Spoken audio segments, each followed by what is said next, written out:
Hi friends, Assalamu alaikum. Welcome to Zuha Kitchen.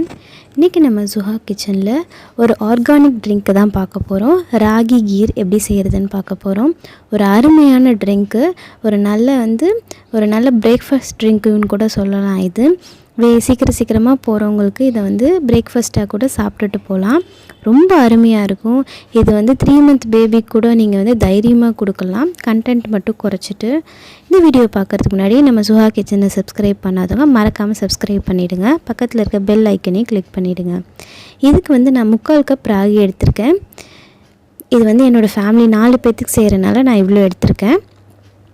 கொஞ்சம் 12 பாதாம், கொஞ்சமாக ஏலக்காய் எடுத்திருக்கேன். இப்போ ஒரு கப்பில் நம்ம எடுத்து வச்சுருக்க ராகியை உள்ளே சேர்த்துடலாம். சேர்த்திட்டு இதை 3லேருந்து 4 வாட்டி நல்லா சுத்தமாக கழுவி தண்ணி வச்சு கழுவிடலாம். இந்த மாதிரி நல்லா கசக்கி கழுவுங்க. அப்போ தான் அந்த ராகியில் இருக்க அந்த தவிடெல்லாம் வெளியில் வரும்னு சொல்லுவாங்க. ஒரு 3லேருந்து 4 வாட்டி கழுவியாச்சு இதை. இப்போ இதில் நான் 12 பாதாம் எடுத்திருக்கேன். பாதாம் நம்ம டேஸ்ட்டை பொறுத்து தான், எவ்வளோ சேர்த்தாலும் நல்லாயிருக்கும். அப்புறம் ஃப்ளேவருக்காக 6 ஏலக்காய் எடுத்திருக்கேன். இதெல்லாம் சேர்த்துட்டு தண்ணி வச்சு ஊற வச்சிடலாம். இது குறைஞ்சது ஒரு 4லேருந்து 5 மணி நேரம் ஊறினா நல்லாயிருக்கும். அப்படி இல்லாட்டி ஓவர் நைட் ஊற வச்சுக்கோங்க. இதை நான் ஓவர் நைட் ஊற வைக்க போகிறேன். இப்போ மூடி போட்டாச்சு. இப்போ காலையில் எடுத்து பார்க்கலாம். இப்போ இந்த ராகி, பாதாம், அந்த ஏலக்காய் எல்லாமே நல்லா ஊறி இருக்குது. பாருங்கள் எப்படி நல்லா ஊறி இருக்குது. இப்போ இதில் அந்த எக்ஸஸ் வாட்டரை நம்ம தனியாக எடுத்து வச்சுக்கலாம். அரைக்கிறப்ப இந்த தண்ணியே சேர்த்து அரைச்சிடலாம். இப்போ தண்ணியெல்லாம் நல்லா வடித்தாச்சு. இப்போ பாருங்கள் அந்த ஏலக்காய் எவ்வளோ பெருசாக நல்லா உப்பி ஊறி இருக்குது. பாதாமும் நல்லா ஊறி இருக்குது. ஓவர் நைட் ஊற வைக்கிறது நல்லது. அப்படி இல்லாட்டி 4 hours ஊற வச்சுக்கோங்க. பாருங்கள் எல்லாமே நல்லா ஊறி பெருசாக இருக்குது, குண்டு குண்டாக அழகாக. இப்போ இப்போ மிக்சர் ஜாரில் வச்சு நல்ல ஒரு ஃபைன் பேஸ்ட்டாக அரைச்சிக்கலாம். இதை நம்ம ஊற வச்ச தண்ணியவே சேர்த்து அரைச்சிக்கோங்க. இப்போ இது நல்லா அரைச்சாச்சு. இப்போ ஒரு வடிகட்டி வச்சு இதோட பாலை மட்டும் நம்ம எடுத்துக்கலாம். இதை எக்ஸ்ட்ராக்டெல்லாம் தூக்கி போட்டுடலாம், வேண்டாம். பாருங்கள் நல்லா நான் பால் எடுத்து வச்சுட்டு, இவ்வளோ பால் எனக்கு 3/4 கப்புக்கு.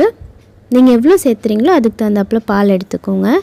இப்போ ஒரு பாத்திரத்தில் நான் 2 டம்ளர் காய்ச்சின பால் எடுத்துக்கிறேன். இல்லாட்டி காய்ச்சாத பால் கூட ஓகே தான்.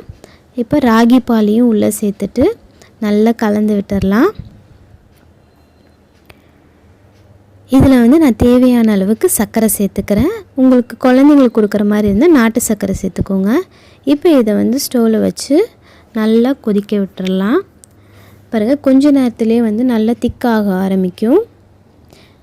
இது நீங்கள் குட்டி குழந்தைங்களுக்கு 3 month பேபிக்கெலாம் கூட கொடுக்கலாம். ஏன் குழந்தைக்கு இதுதான் கொடுத்தேன். அப்படி கொடுக்குறதா இருந்தால் அந்த பாக்கெட் பாலுடைய அளவை குறைச்சிக்கோங்க. கொஞ்சம் கெட்டியாக கிடைக்கும். நம்ம ஊட்டுறதுக்கு வசதியாக இருக்கும். நீங்கள் பெரியவங்களுக்கு கொடுக்குற மாதிரி இருந்துச்சுன்னா பாலுடைய அளவை கூட்டிக்கோங்க. அப்போ ட்ரிங்க் மாதிரி குடிச்சிக்கலாம் நம்ம. பாருங்கள் இப்போ நல்லா கெட்டியாகிடுச்சு. அவ்வளோதான், ரெடி ஆகிடுச்சு நம்மளோட ராகி கீர். இப்போ டம்ளரில் மாற்றியாச்சு. இதை டேஸ்ட்டு இன்னும் ரிச் ஆக்கிறதுக்கு நான் கொஞ்சமாக நெய் சேர்த்துக்கிறேன்.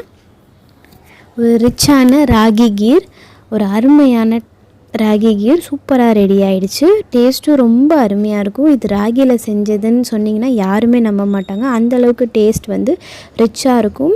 ரொம்ப ஹெல்த்தியான ஒரு ட்ரிங்காக கூட இருக்கும். இது குழந்தைங்களுக்கு சீக்கிரமாக நீங்கள் செஞ்சு ஸ்கூல் பசங்களுக்கு சீக்கிரமாக செஞ்சு கொடுக்கறதுக்கு ரொம்ப யூஸ்ஃபுல்லாக இருக்கும்.